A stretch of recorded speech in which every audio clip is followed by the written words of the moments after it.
Hey there, friends and fellow explorers. I'm so happy you're here with me on this beautiful, busy, fun, exhausting journey we call real life today. I had intended to be back yesterday. I think I might have mentioned in the last video that I was going to have my granddaughters overnight, and then one of my granddaughters goes to school. She's a little 3-year-old pumpkin. But she does do school a couple of days a week. Yesterday was one of her days, but my little pumpkin, my little 9-month-old was busy. She's been walking for a couple of months. She's busy. She's climbing. And yesterday was my day to get to be a lolly. So that's what we did. I'm sorry I missed being with you. But I had been working on what we were going to talk about today for a few days, maybe for my whole life. I'm going to tell you, it's been a struggle today. Not this isn't a struggle. Had a struggle of a day. Just, everybody has, I tend to not have a whole lot of bad moods. I tend to mostly be a very up, kind of bubbly person just by nature, Zen person by nature. But today I just wasn't feeling it in my soul.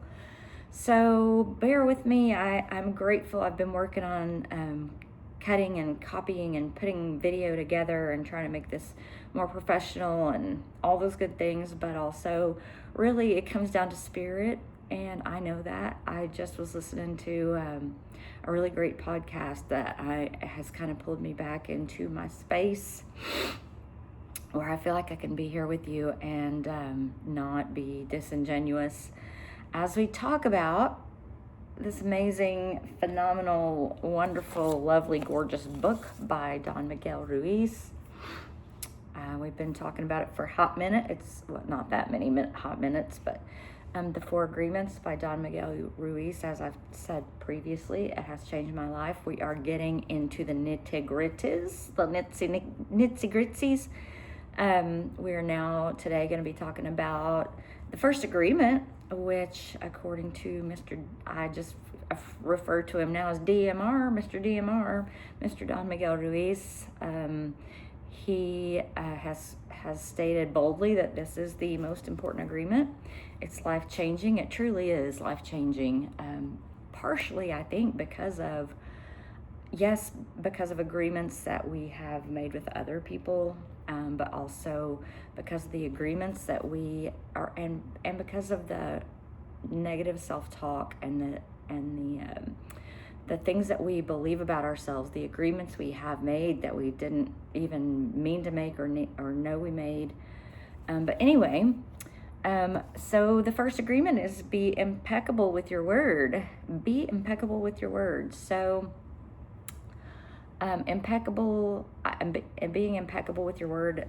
When I first read that, I thought, we're going to talk about honesty and truthfulness, and not that that's not what this is. It does include it, but it's so much more, guys. I had a journey, so I wasn't the most impeccable with my word, and as far as honesty and truthfulness, at some points in my life, I think I've mentioned I was a bit of a rebel. As probably from birth, I don't know. My dad seems to think so anyway. Sorry, Dad. But I'm Aquarius, so I'm a born rebel, I think. But I'm a people pleaser. I think that I'm a reforming people pleaser. I think I came into that through just that's how I was accepted, and we've been working on what we do just to be accepted. I think I told you I was going to start working on the agreements that I've made that I still maybe have been holding on to that I didn't want to anymore, and I have been working on that. It may be in the back of this. Let me see. No, I've placed it somewhere, but I want you to know I am working on that list, and one of the agreements that I've felt that I'm now needing to be working on. Here we go. I found it. That I no longer want to agree with, that I'm pushing out of my life to make way for these better agreements. I'm just going to go over maybe one or two. Um, the first agreement that I seem to have made that I no longer agree with is that I need to conform to society's view of beauty, success, religion, politics, anything. I don't want to or need to or agree with conforming. Sometimes it's okay to conform. I'm not saying that sorry, toots, that any conforming is always negative. It isn't always, but if you're conforming to conform, if you're conforming to be accepted, and I was usually conforming to be accepted, to be loved, I think that's the key. We all want to be loved, and so my any conforming that I did, which was a lot of outward conforming, and sometimes inward conforming, but I'm letting go of it. I'm trying to recognize it when it comes up and let it go, and it's hard, and it's hard for maybe the people around us, which may have contributed to some of my situation today. I'm trying to let go of some conforming, and sometimes that butts heads with other people's things, and that's okay. I'm working on, I feel like the Spirit will guide, Source will guide, the universe will guide, and help me make my way through that. Anyway, so I wanted to share that. I'm a little off track. Anyway, so as I said, I thought that Mr. Don Miguel Ruiz was talking about being honest and truthful, and again, it does.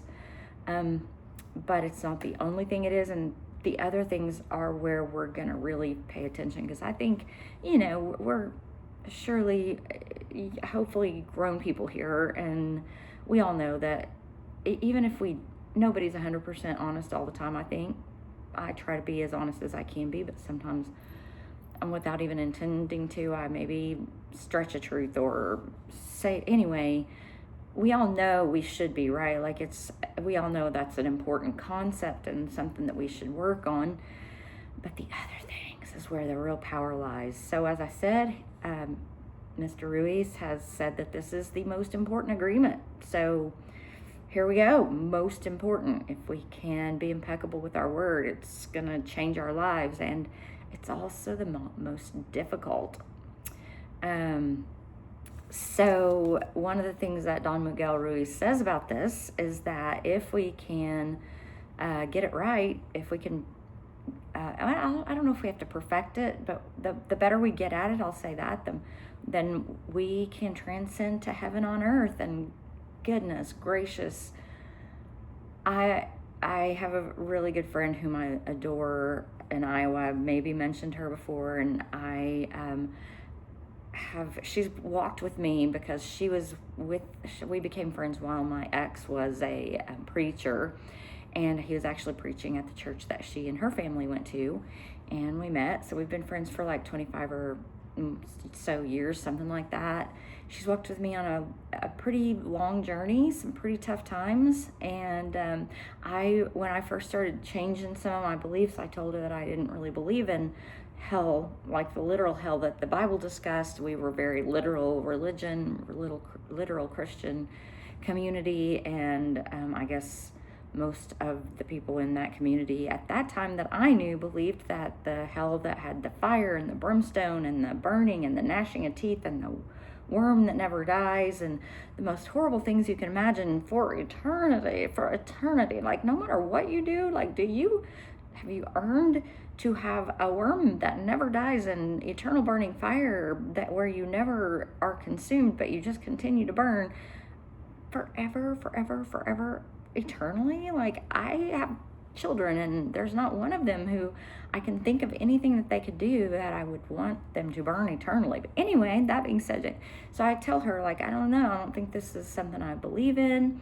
I think maybe it's something we're living in right now. Like, I think we're living in hell right now. And she's like, you're a weird duck. And I said, I know, girl, I know. It's my burden to bear. I don't fit anywhere. And I'm still a weird duck. But I've learned to like not only accept my weird duckiness, but to like be proud and fly my weird ducky flag super high. 'Cause I feel like that's how we do the work that we're meant to be about here, and that's what I want to be about anyway. So we can transcend out of that hell that we are in, and be in heaven on earth. And who doesn't want that? If you don't, well, let's talk. Like, tell me why. Tell me what it is about this world that you're happy with that you would not give that up for heaven on earth. So why is it so powerful? Why is it so powerful and important to be impeccable with your word? This gives me chills. It's kind of cold in here anyway, so maybe I would have them anyway. But this particular, because I had a professor once who told me that he was a word whore, and I love that phrase so much. I've kind of adopted it for myself. I'm a word whore. I love words. Like that phrase kind of proves my point for myself. The word whore has some very emotional sometimes and very specific connotations, and some people hate the word and some people have just really embraced it, and I'm somewhere in between. Maybe I know what whore is. I have less and less emotional connotation to it because I think it's something that we used to shame, and as I've said recently, I hate shame. But anyway, the word is powerful. Our words are so powerful, you guys. Words are don't say them thinking, because I've told people before, when I was a preacher's wife, I accidentally posted something that said the F word in it. And some older church ladies who I was still Facebook friend, I posted on Facebook. It was a scientific thing. The F word was in the title, and I'm a big picture person. I don't tend to notice tiny details all the time. And so I didn't notice it was there, and I got called out by a lovely Christian lady, and she was like, Christian ladies don't use this language. And I was like, okay, well, it's just a word that someone made up, which is true. It is a word someone made up. But words are powerful. They have meaning they have inherent meaning behind them. Oh, that's not true. They have meaning behind them that we've given power to. They are our power. Words are important, and they are our power to create. Words are our power to create. That's why they're so important. That's why it's so important to be impeccable with them. Just some backup for that, scripturally, because I know there are still in my area in particular, and this part of the world, I'll say, a lot of people who still put a lot of weight on Bible. And I think the Bible is lovely. I think there's some really important truths in there, and this is one of them. So in the book of John, I think it's the first part of the book of John. Maybe it's 1 John. Oh, it's been a minute.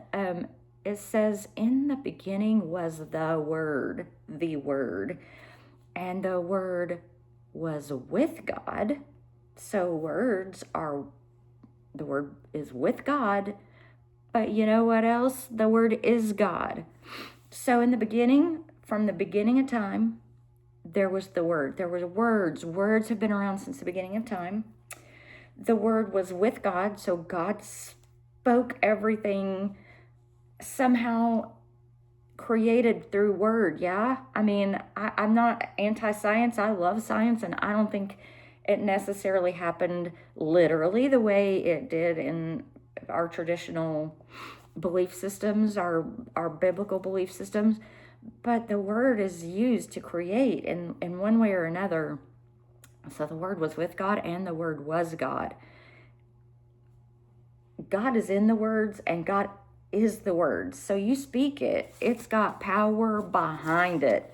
That's why this is so important, y'all. It's so important.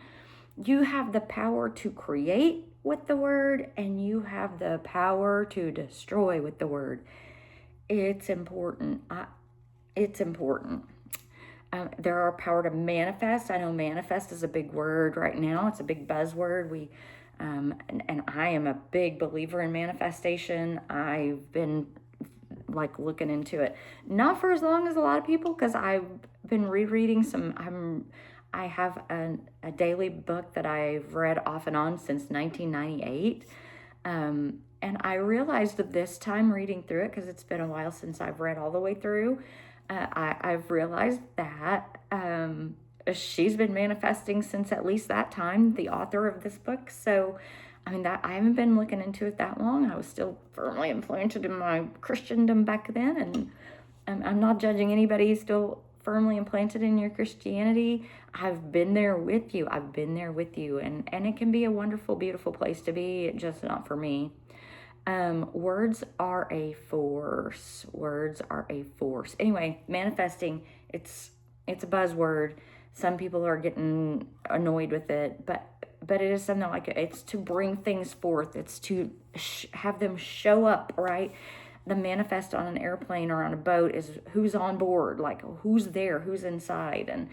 And when we manifest something, we take it out of the spiritual realm where it already exists. Everything already exists. And maybe even in your timeline, in your lifeline, in your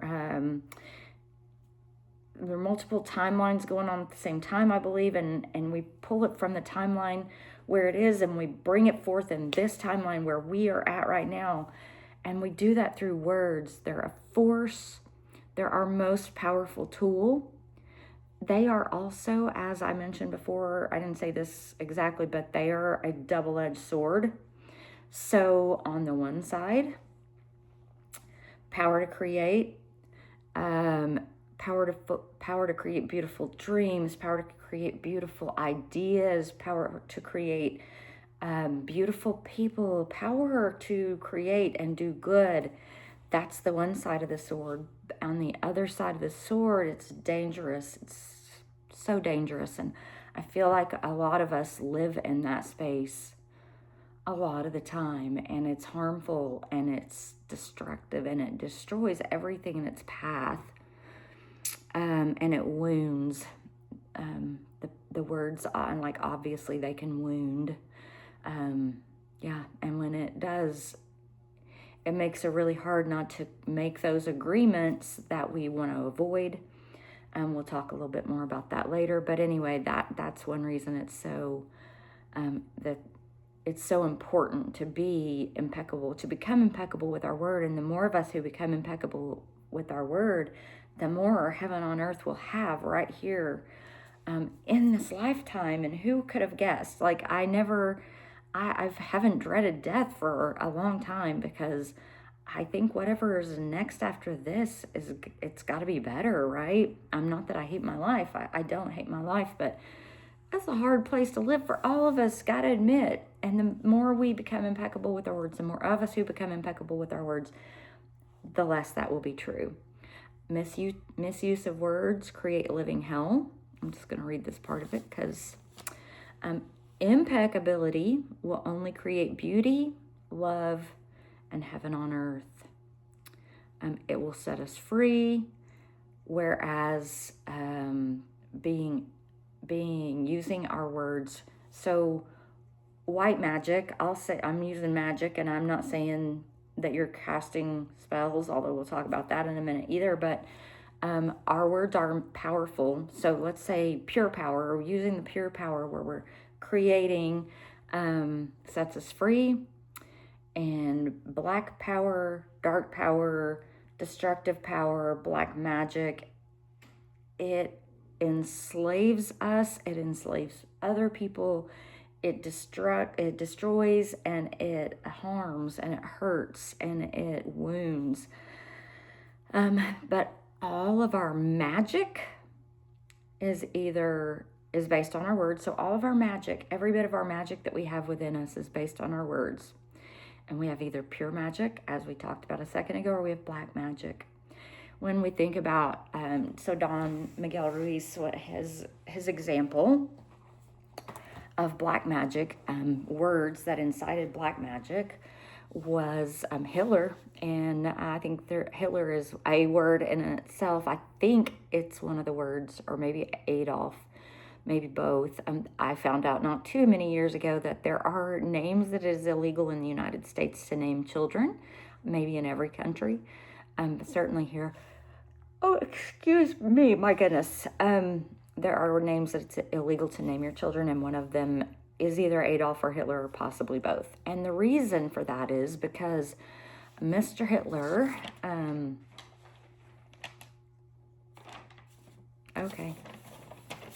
Mr. Hitler used words, he used them in dark magic, black magic, where he caused a whole lot of destruction.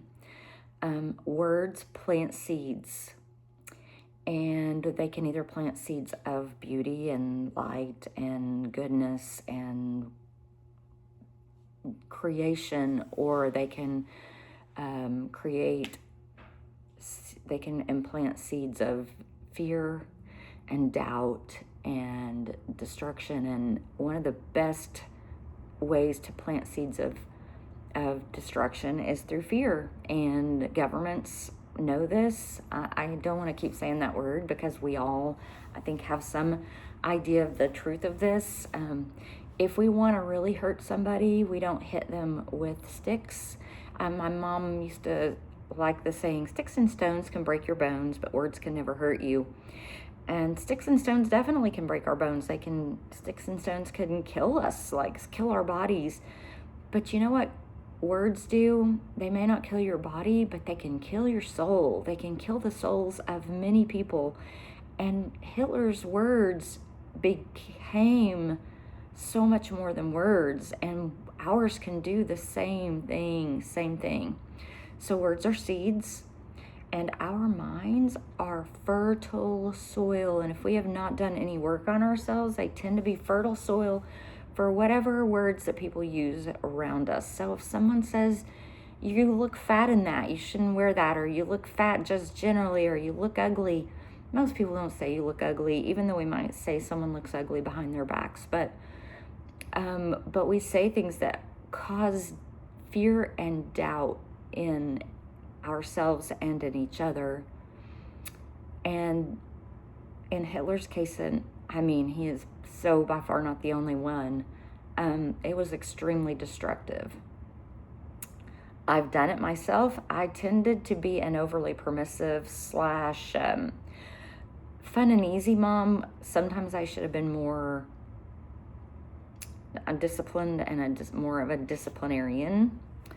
But I didn't tend to do that. But there were a couple of times when I got really angry and I said things that I shouldn't have said to my kids. My mom said things to me at one point. A few times she said things to me, and guess what? I remember. So I mean, I had a really, for the most part, a good relationship with my mom. My mom was a really good mom in so many ways. But also, the things that she said that hurt my heart, I still remember them. I wish I could forget them. I so do. I want to let them go so badly, and I don't hold her responsible. She was broken, just like we're all broken in our own ways. I've been broken myself so much, and she had her issues, and she didn't mean to hurt me the way she did, and she surely didn't mean to implant a seed of agreement in my heart that I still held on to, but in some ways and sometimes she did. And excuse me again. Anyway, so we want to talk about what kind of seeds your mind is fertile for. If you are putting yourself, and I don't want to judge anybody's, I like a good horror movie as much as anybody, and I like some of my favorite shows. They probably aren't all like roses and light and unicorns and rainbows and all the beautiful things but I feel like we have to at least have balance in that. There's darkness we need to deal with too, and I'm not negating the importance of that, but make your soul and your heart fertile for the seeds of love. We're fertile for the things we think about. So think about good things. Think about what you're going to say before you say it. I think the word in our mind is really powerful also, but if you let it out, then anybody that you are around who hears it also might be affected. So prepare your mind, prepare your heart for seeds of love. That's one thing I'm hoping that we're doing with this book. And the book that's coming next, I'll go ahead. No, I'm not doing it yet. The book that's coming next, I will try to mostly / only maybe talk about books that I think will make our minds and our souls fertile fertile for seeds of love, because I think that's where the good stuff lives. I'm not overly sarcastic. I can be, but I just didn't get wired that way. But be careful with your sarcasm. People's hearts are more tender maybe than we can be aware. Be responsible with your words.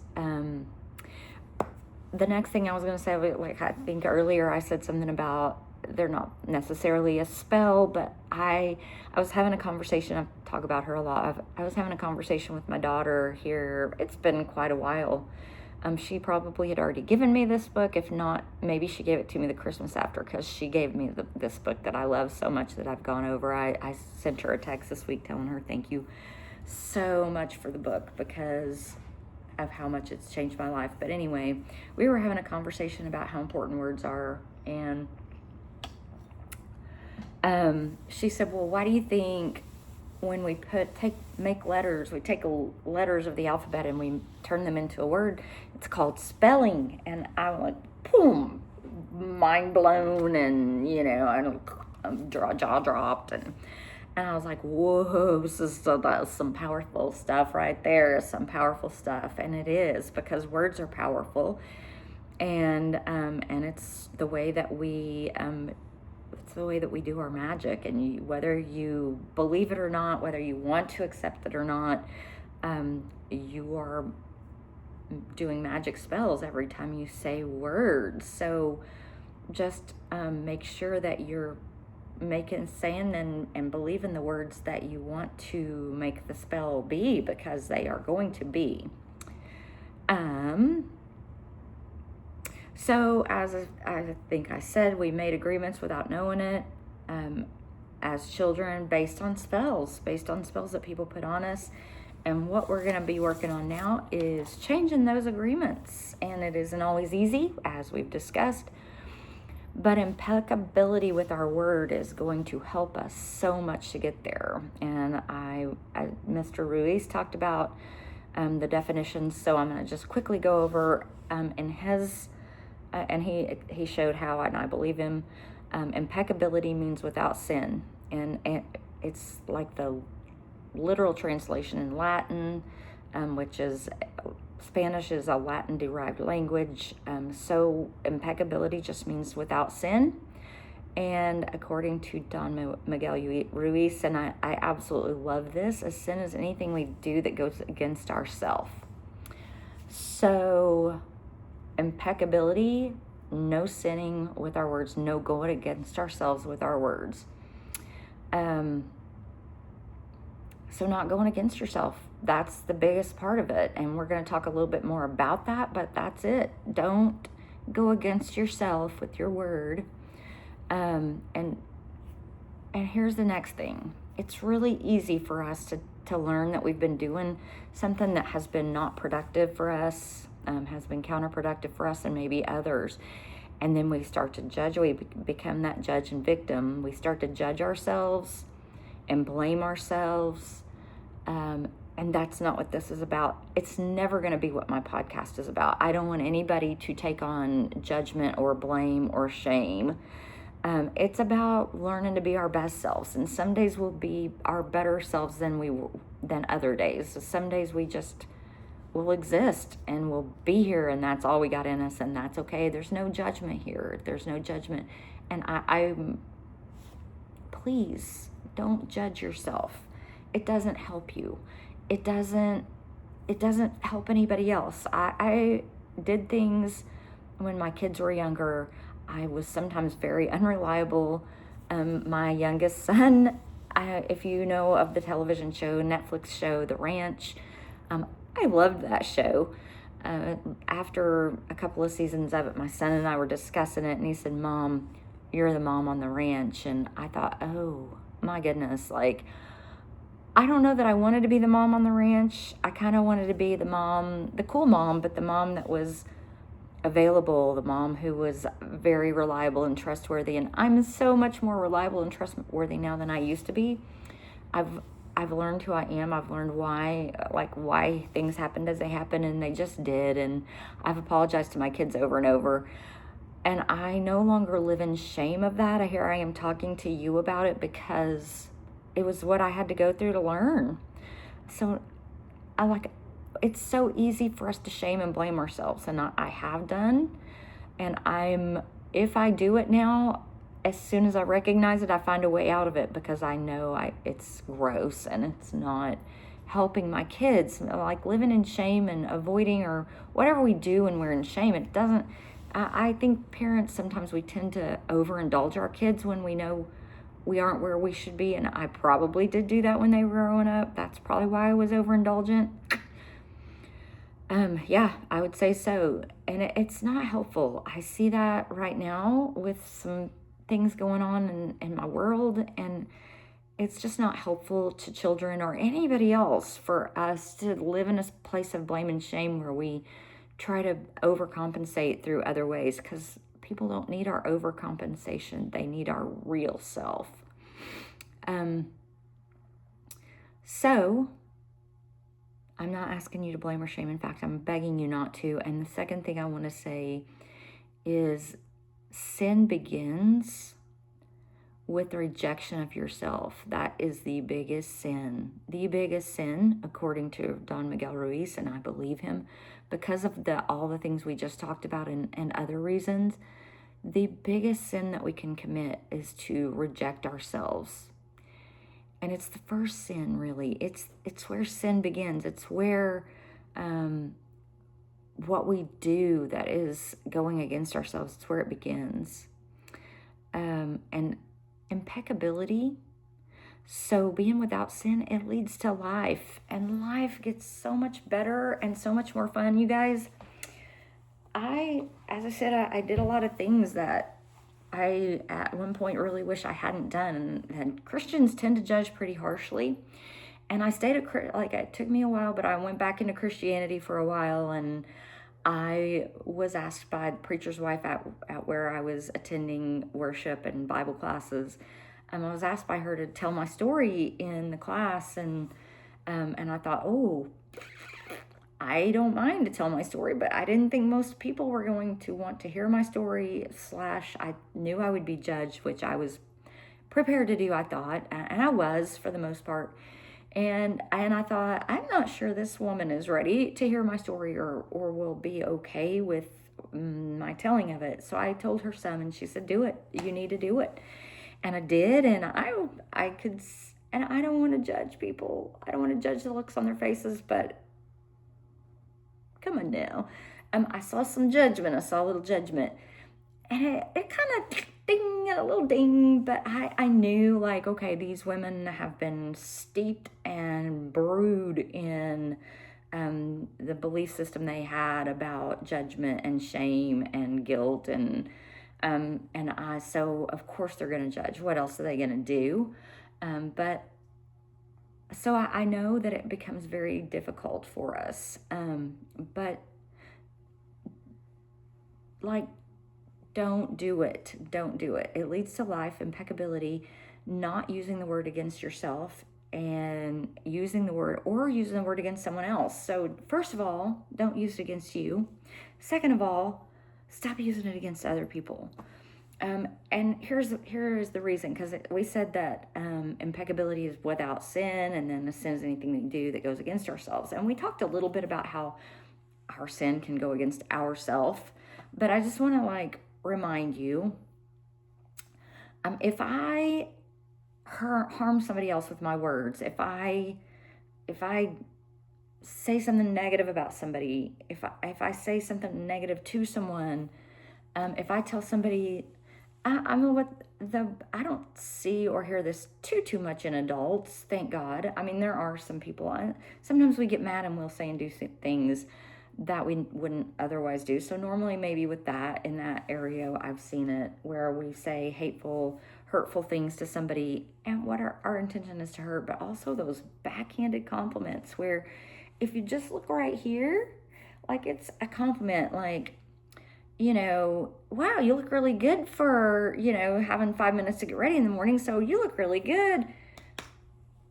for having only 5 minutes to get ready for this morning. Like, okay, so backhanded compliments, I think those are not impeccable.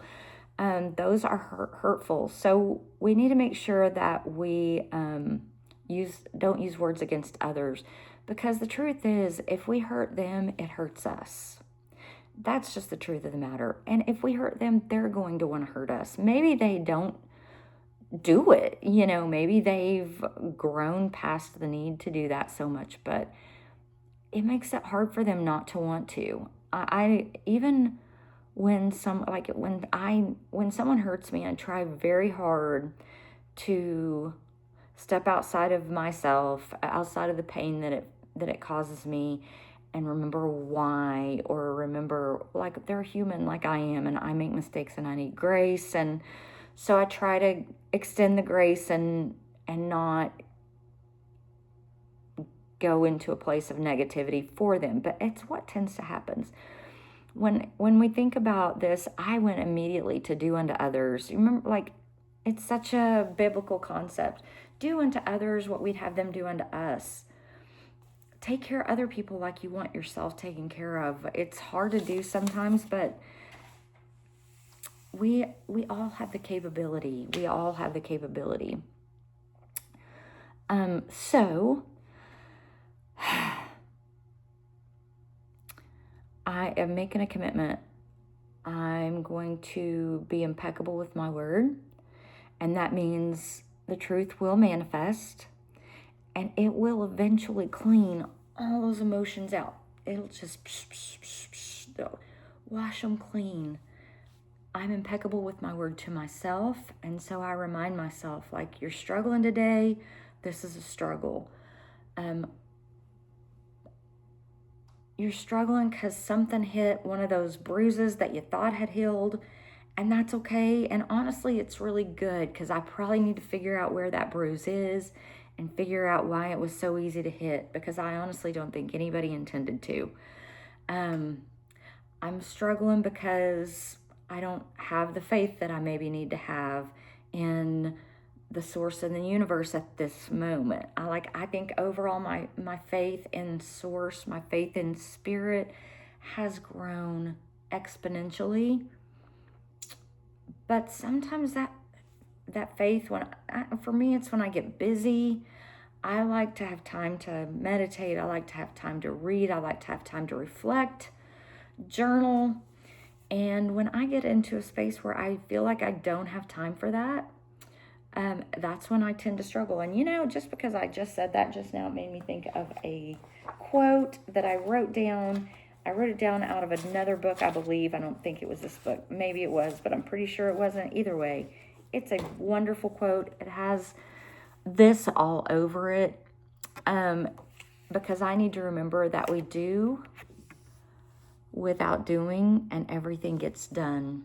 We do without doing, and everything gets done. It's an ancient saying taken from Norse runes. Way to go, Norse holy men, because we need to remember, like, we make things so difficult sometimes because we get so caught up in all the things that we have to do. And sometimes it's better to just realize that if you don't have time for something, maybe it didn't need to be done.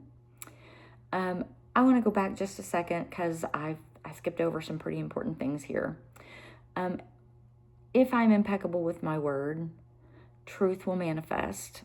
Important, right? Truth is the whole point. And it'll clean out all the emotional poison inside me. I want to get all that emotional poison out. Had myself a little fit this morning, just with myself. Nobody else was here to witness it. Well, my pets, and honestly, they're probably...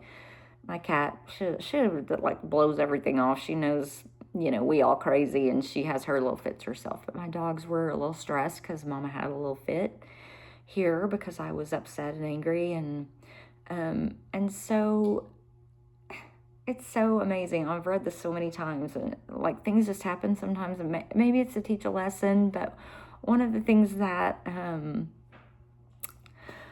I think I wrote it down for later, but it just made me think.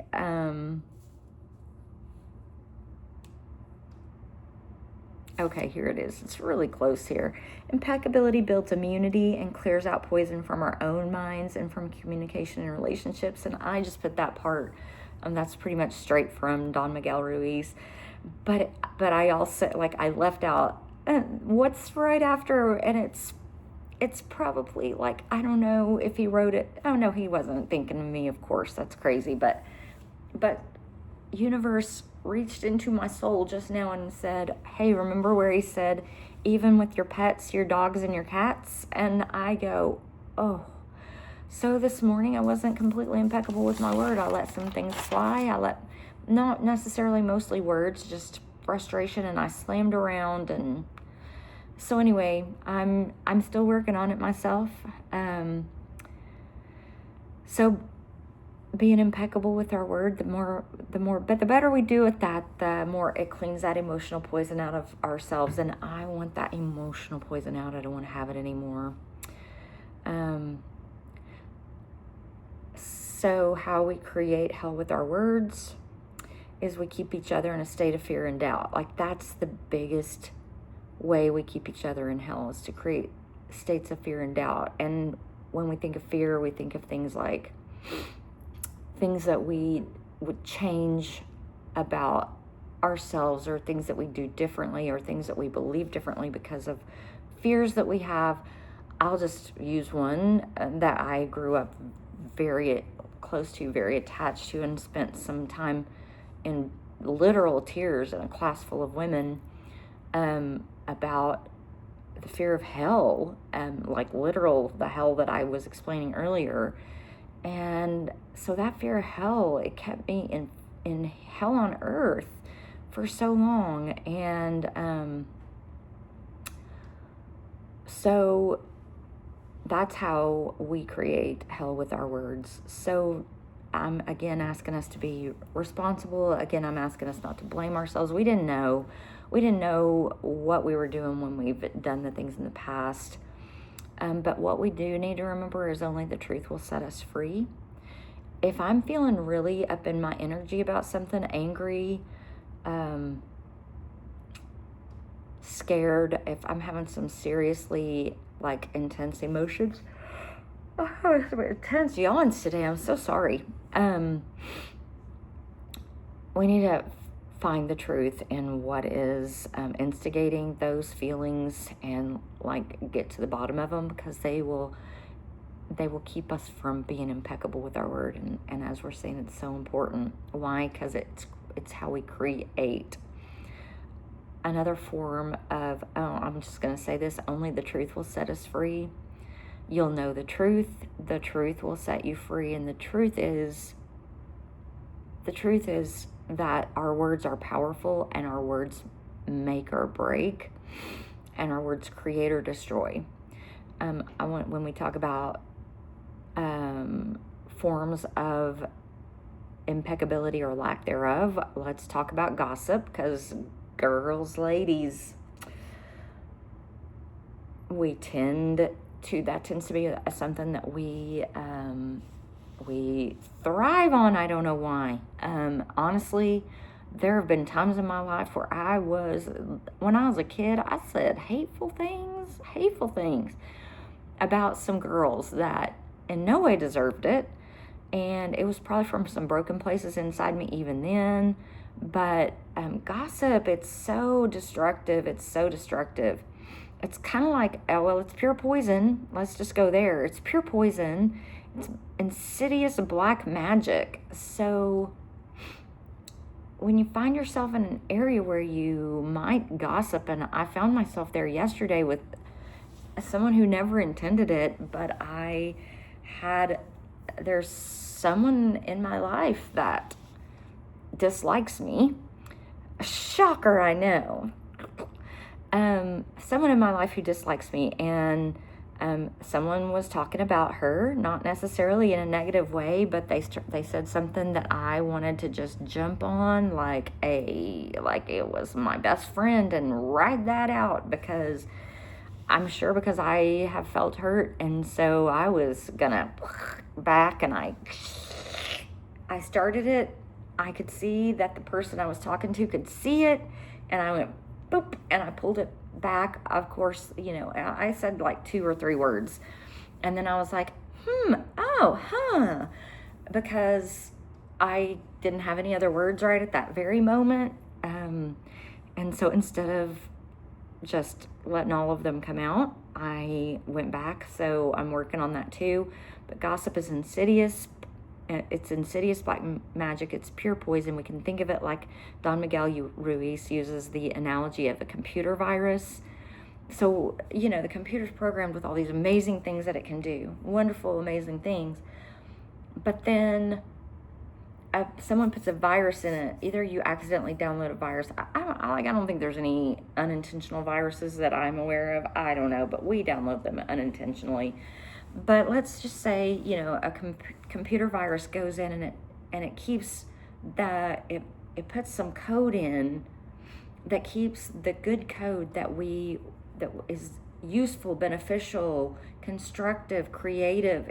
It turns it into either gobbledygook or destruction. It can destroy our whole computer, right? That is gossip. Also, it's the metote or mitote. I think it's the metote because it has the little, anyway, the metote, it's the chaos. It's chaos. It creates chaos. The chaos of 1,000 voices talking at the same time, that is gossip. And it's harmful. It's harmful for the people who hear it. It's harmful for the people who are victims of it. I am so sorry to any person that I've ever gossiped about or I've ever gossiped to.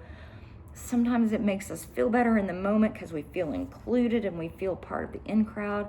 But I've been told by my mama, who, as I've said, was mostly amazing, that if somebody will gossip about someone else to you, they'll gossip about you to someone else. And I agree with that. Like, I think that if we'll say bad things about one person to another person, then we just are gossips. And I've been there. I'm not judging it. I'm not asking you not to judge it. I'm asking us to work on ourselves to get to a place where we accept where we accept the fallibility of ourselves and recognize that there's growth that needs to be had. Revenge gossip. Ugh. Revenge gossip. Sometimes it's just mean gossip, but revenge gossip is the worst. It's the worst. So please consider, think about what you're saying. I've also heard, I was a school teacher for a couple of years. I sucked at that really badly. I loved my kids. I loved my fellow teachers. You guys, I was a terrible teacher. In the first part of the second year I taught, I was nominated to be Teacher of the Year. It's because I know how to be friendly and make people happy, and I was popular with the teachers, and they didn't know how bad I was, and they nominated, and I was like, I not only don't accept to become Teacher of the Year, I'm not accepting the nomination because I'm not good at this. But anyway,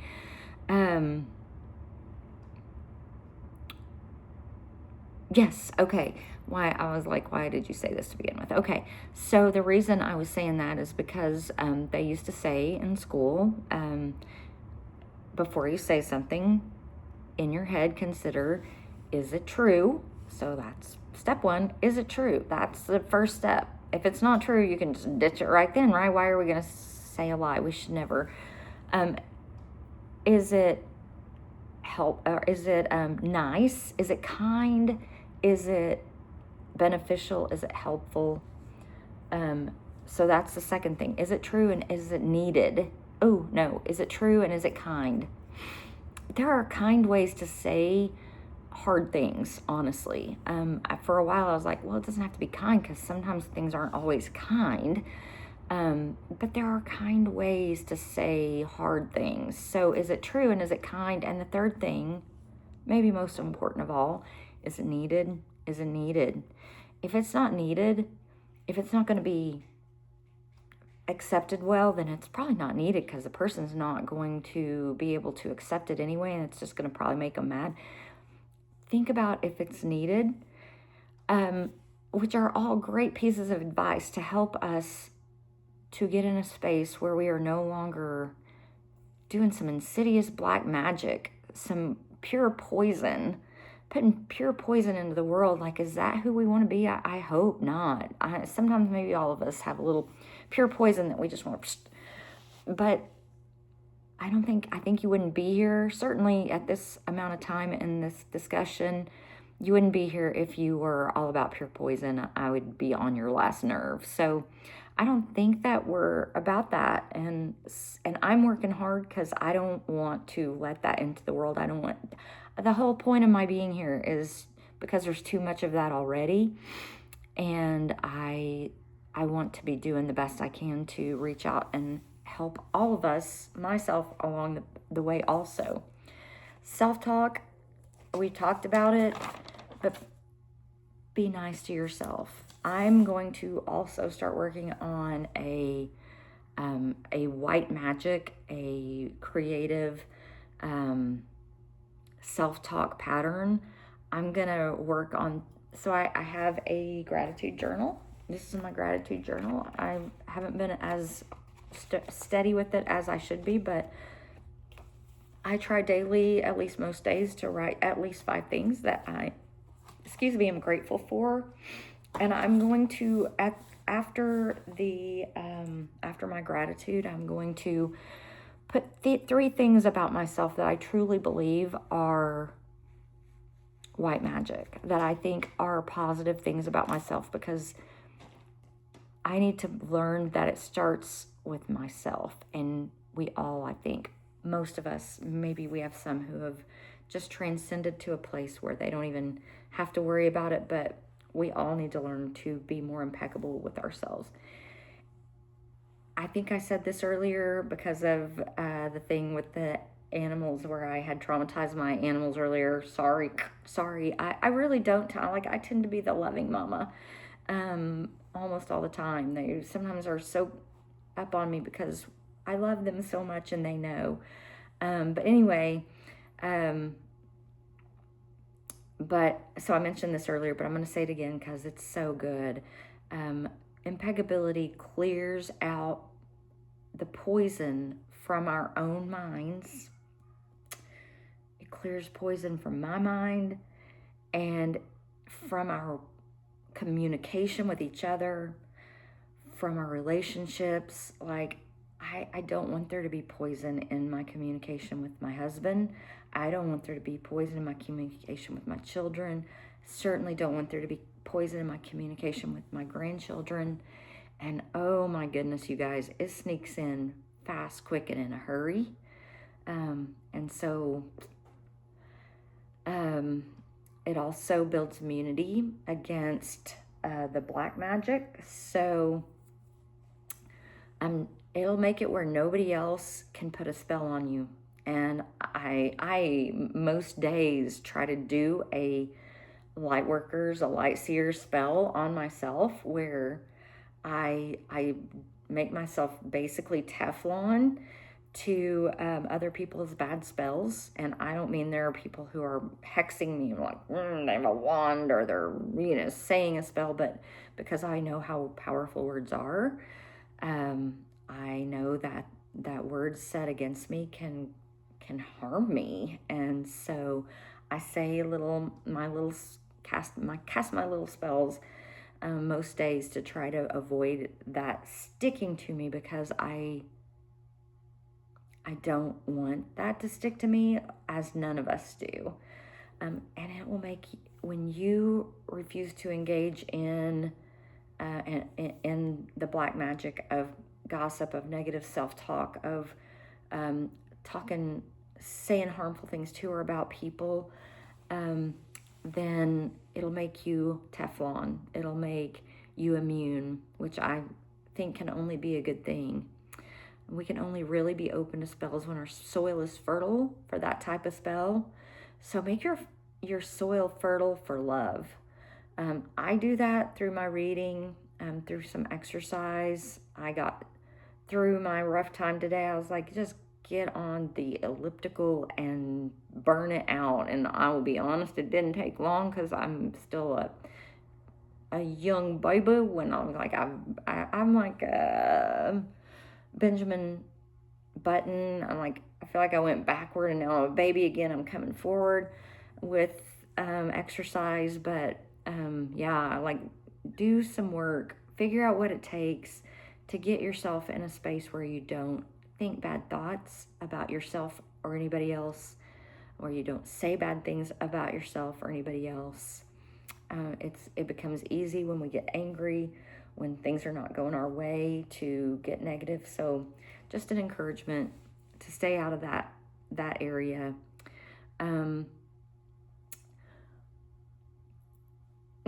I found this very powerful. The measure of our growth and impeccability of our word is based on the level of our self-love. So I know that my impeccability is good when my self-love is high. I know that my self-love is high when I'm being really good and impeccable with my word.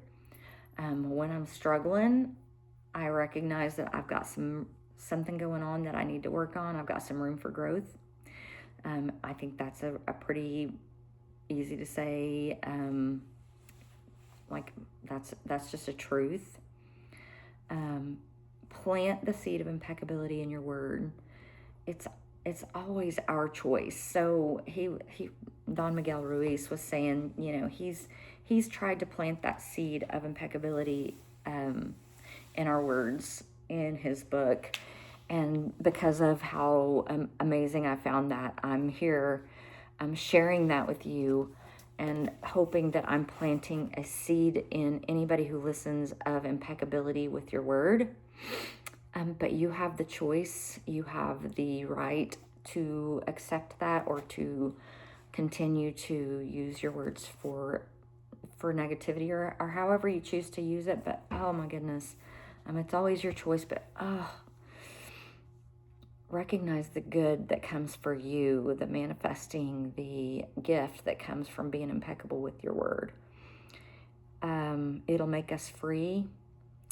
And it'll transform the poison, the emotional poison that's inside us, into fear, into joy. It'll transfer the poison of fear and all the other poison, the poison of self-doubt, the poison of doubt of other people. It'll transform that into joy and love. And what more can we ask for? Thank you all again for being here today. As I said, I'm working on getting more professional with this. I went along with this one. I'm going to do a tarot reading like on a different video, because I know this already went long. I'm going to do a tarot reading, but I just want to say I'm sending you all the blessings. I am sending you joy and love. I have love in my heart for every one of you. I'm asking Source, Spirit, Universe to be with you as you continue on your journey, and hopefully impeccability with your word.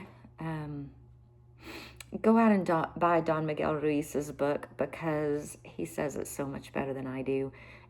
Feel free to engage on, like, if you're reading this book and you want to have a conversation about it, I would love that. I would absolutely love that. And we can maybe get that on video.